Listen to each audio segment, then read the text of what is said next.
For being with us. I'm your host today, Seth Lawrence. The WHOW Morning Show streams to Facebook and YouTube, brought to you by Peterson Insurance, your Pekin Insurance agent in Clinton. My guest on the phone this morning is Danielle Anderson with Navigator CO2, our guest on the phone today. Danielle, good morning. How are you today?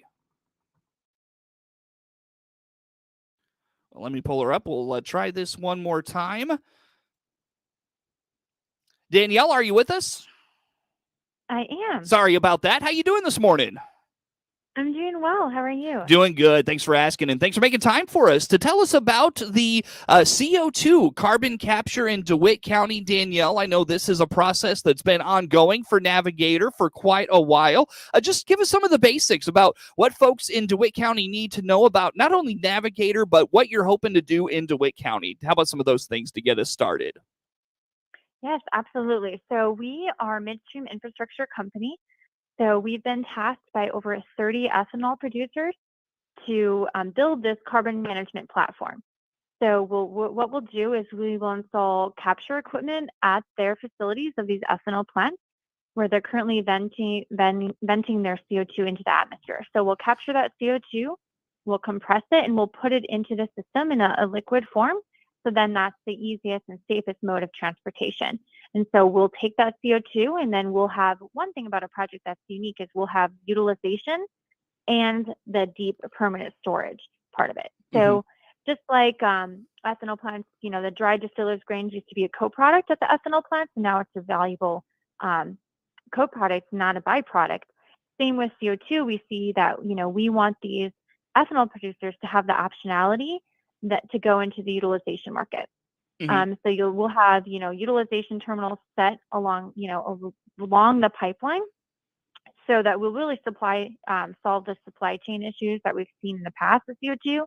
But then also you're going to have co-location of facilities that want to take that CO2 and create bioplastics or also goes into sustainable aviation fuel. And so it's really the new frontier for our ethanol producers. Yeah. And so this goes from South Dakota all the way to Central Illinois. And so the whole purpose of the pipeline is because the geology for that deep storage, the sequestration part of the project, is just either not found or it's too shallow in the other states.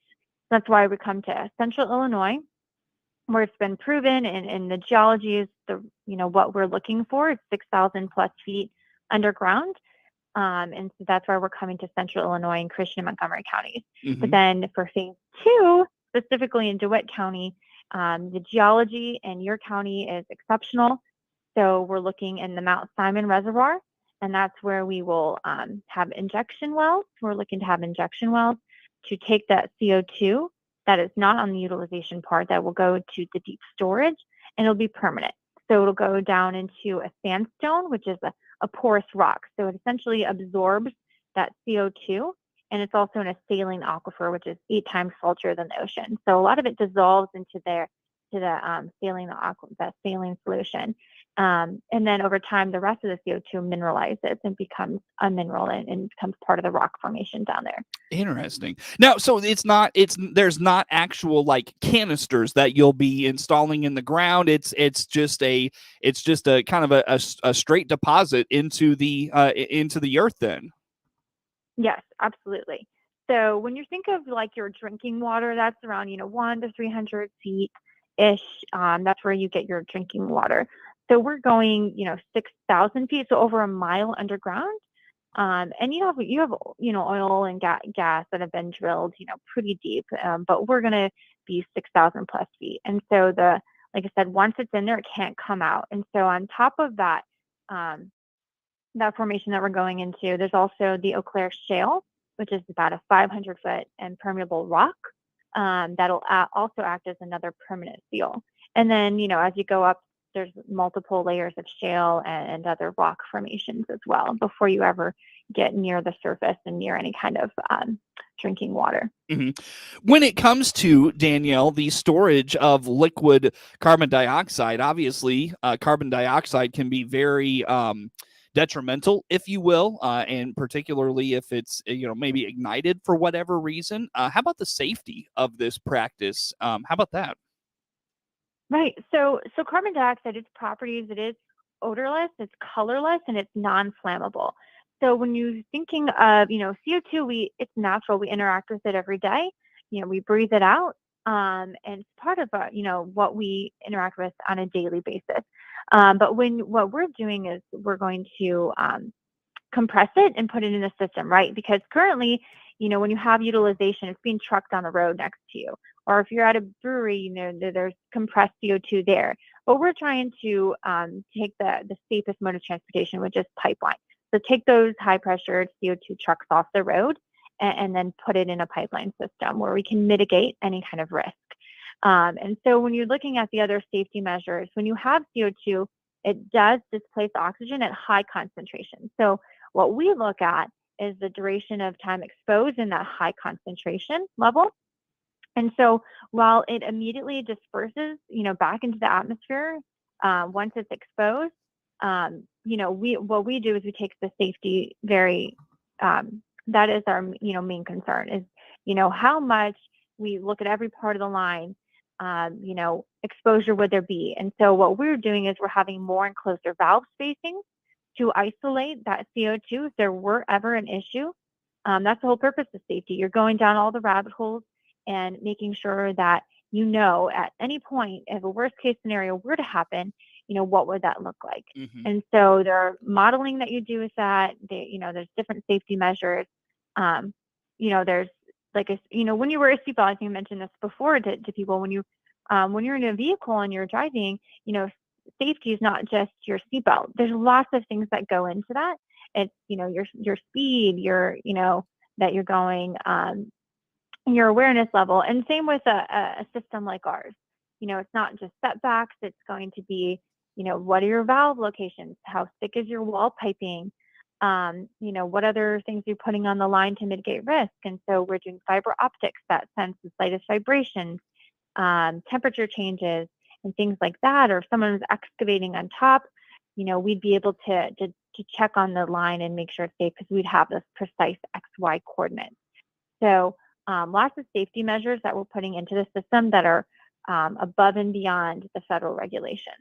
What are common questions? Again, Danielle Anderson with the Navigator CO2, our guest on the phone here for this morning on the morning show.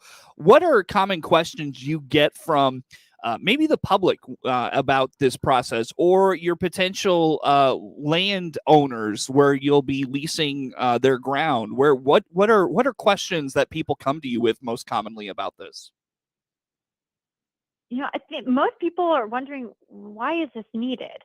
And, the reason why the ethanol plants are going this route, and by and large, they're committing to carbon capture or sequestration because they're graded on a carbon intensity score.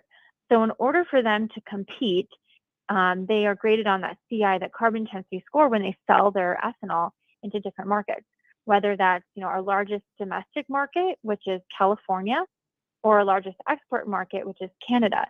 And we're not the only ethanol producer. So we compete against Brazilian ethanol. And, here in the US, we use corn as our feedstock, and Brazil uses sugarcane. So they have, based on the modeling, they have a lower carbon intensity score.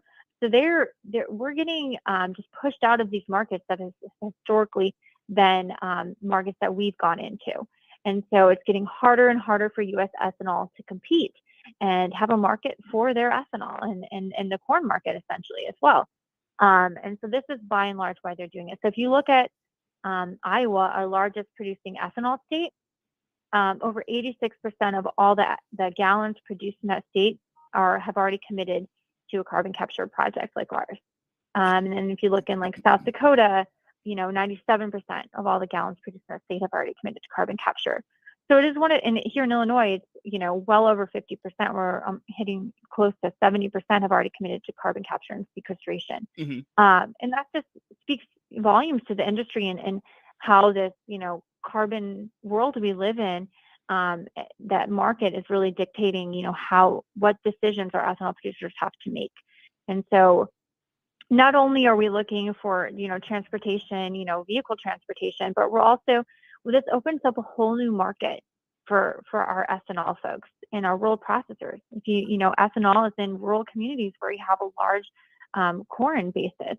And so we're looking at sustainable aviation fuel for the future for these ethanol folks. And so that you can, once you use carbon capture and sequestration, you have the right specs. You can meet the specifications to go in a lower carbon intensity score to go into sustainable aviation fuel.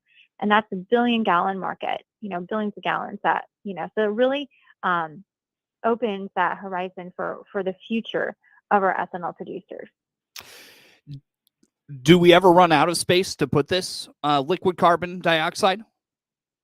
That's a good question. So the storage reservoir for the Mount Simon Formation is pretty endless. It's so vast and deep where it is located, where we can go into it, that the amount we put in, or any project would put in, and is just like a marble in a lake or an ocean. It doesn't really have I'll have to get you the numbers on the total capacity, because it's we would never in any kind of near future be able to even come close to the capacity for the CO2 storage. Interesting. Danielle, I'll tell you what, let's take a break here. We'll come back with some more. If folks, whether they want to reach out to you, they want to learn more about this process, the project in DeWitt County itself, where do they go? How do they follow along with those things? So we carry all of our materials and our slide decks information on our website. So that's the project website, heartlandgreenway.com. So people can go on the website, they can look at the county map, they can look at the reasoning behind the project, they can look at the specifications of the project, what is the PSI, why is this needed, how does this affect the economy in my area. And so all of those materials are on there. So we'd be happy to have folks check them out, and also reach out to me if anyone has further questions. Sure. Well, I'll tell you what, Danielle, we'll take a break here. We'll talk more specifically DeWitt County and how this process not only plays out in DeWitt County, its impacts, a lot of those things as well. We'll do that all next with Danielle Anderson, Navigator CO2, our guest on the phone. More to come with her on the WHOW Morning Show. WHOW. Exclusive benefits. Let's check the markets now on the RFD Radio Network. I'm Jim Taylor. Corn lower, beans steady, and wheat trading lower at this hour. December corn down 2 1/4, $4.80. March corn down 2 1/4, $4.94. May corn 502 1/2, down 2. November beans up 1/2 penny, $13.50 1/4. January beans $13.65 3/4, down 1/2 penny. March beans down 1 1/4, $13.74 1/2. December wheat $5.89, down 8 1/4. March wheat down 7 3/4, $6.15 3/4. October bean meal $3.98.10, up $2.20. October bean oil $62.65, down 19 cents. Livestock market, September feeders $2.54 even, up $0.50.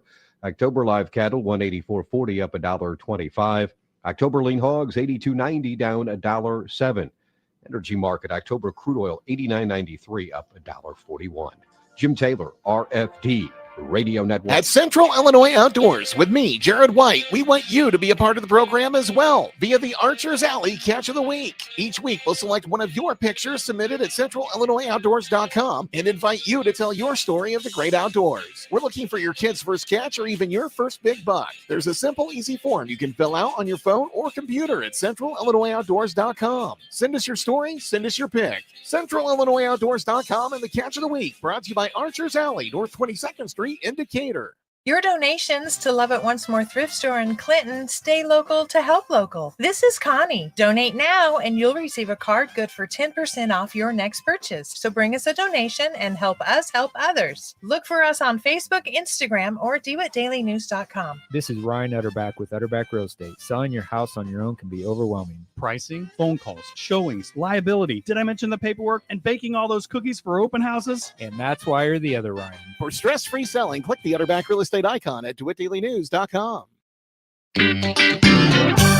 Your friend in Central Illinois, WHOW. Once again, good morning. Thanks for being with us. I'm your host today, Seth Lawrence. The WHOW Morning Show streams to Facebook and YouTube, brought to you by Peterson Insurance, your Pekin Insurance agent in Clinton. Again, my guest on the phone today, Danielle Anderson with Navigator CO2. And Danielle, let's talk a little bit locally this conversation. And, what is, so you mentioned the project in DeWitt County. Just give us, again, kind of the 10,000-foot overview and how this impacts residents, how this impacts taxpayers, the benefits, some of those things. What do you have for us? Yeah, so the nice thing about our project is we don't take land out of production. So that's the great thing about, carbon management platform, a pipeline is, it's all underground so that you're able to farm on top of it like you always have. And same with the injection wells. I mean, you just have a very underwhelming wellhead that's there. So you'll be able to still farm on top of that.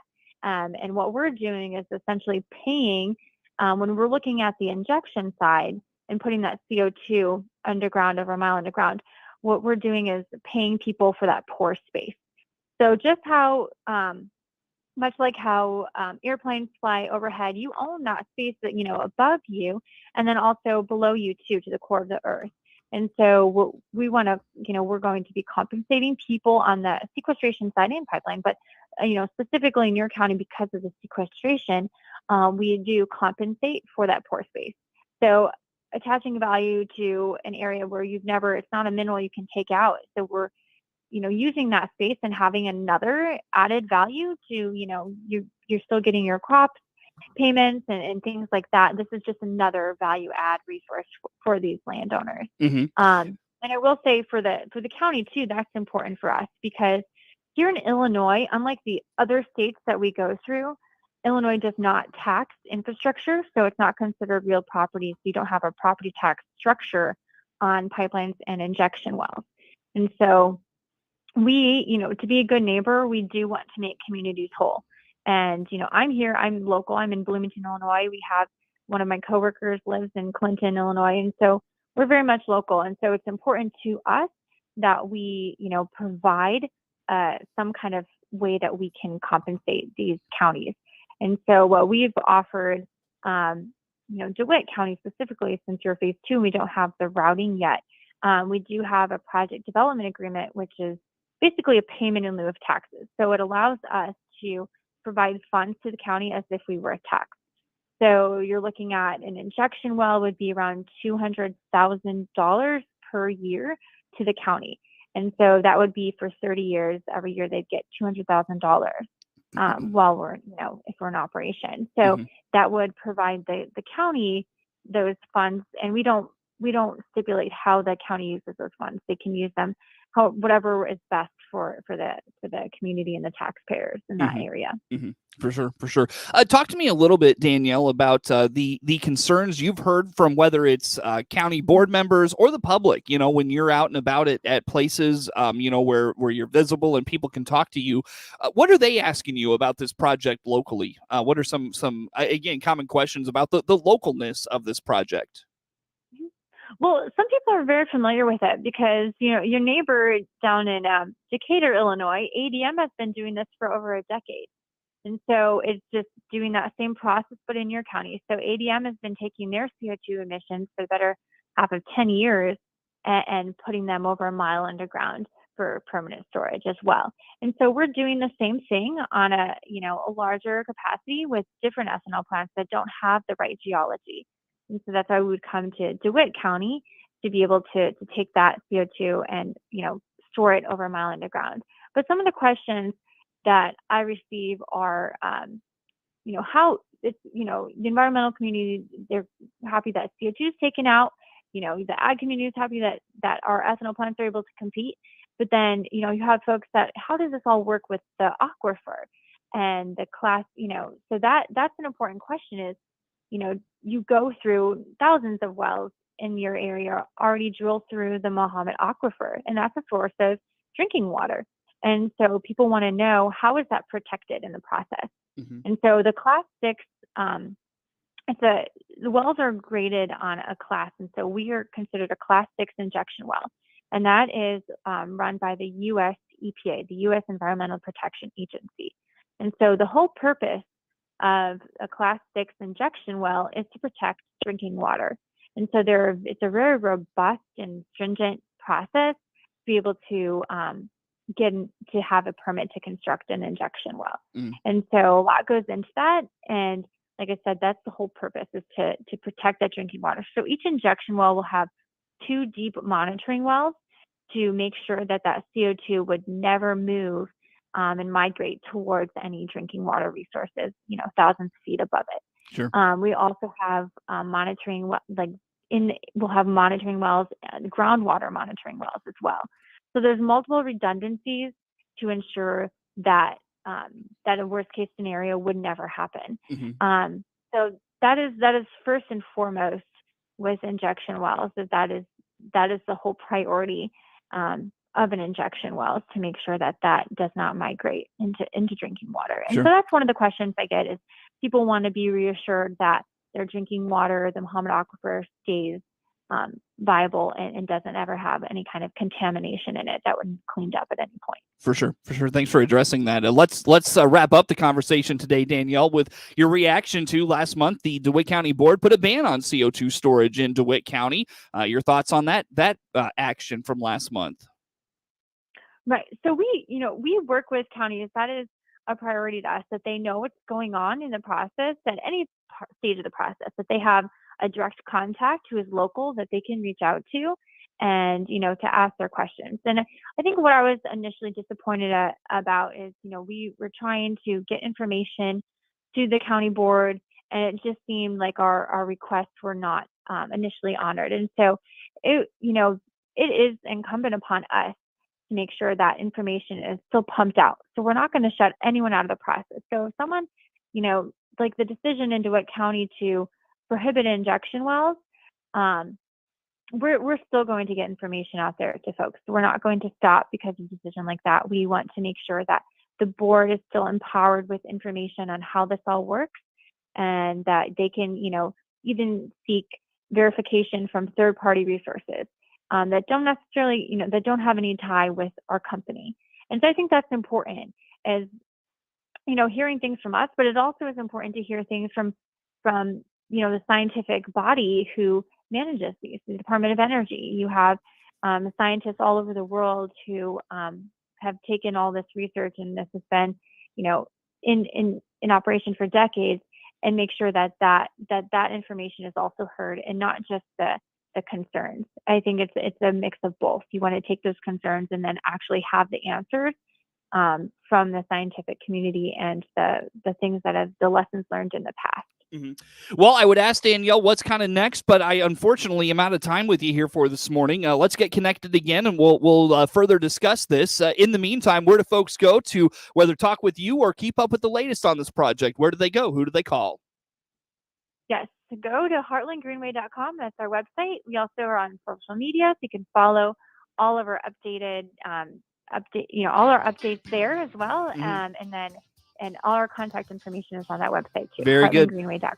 Danielle Anderson with Navigator CO2, our guest. Network News is now. The Big 1520 WHOW Clinton 92.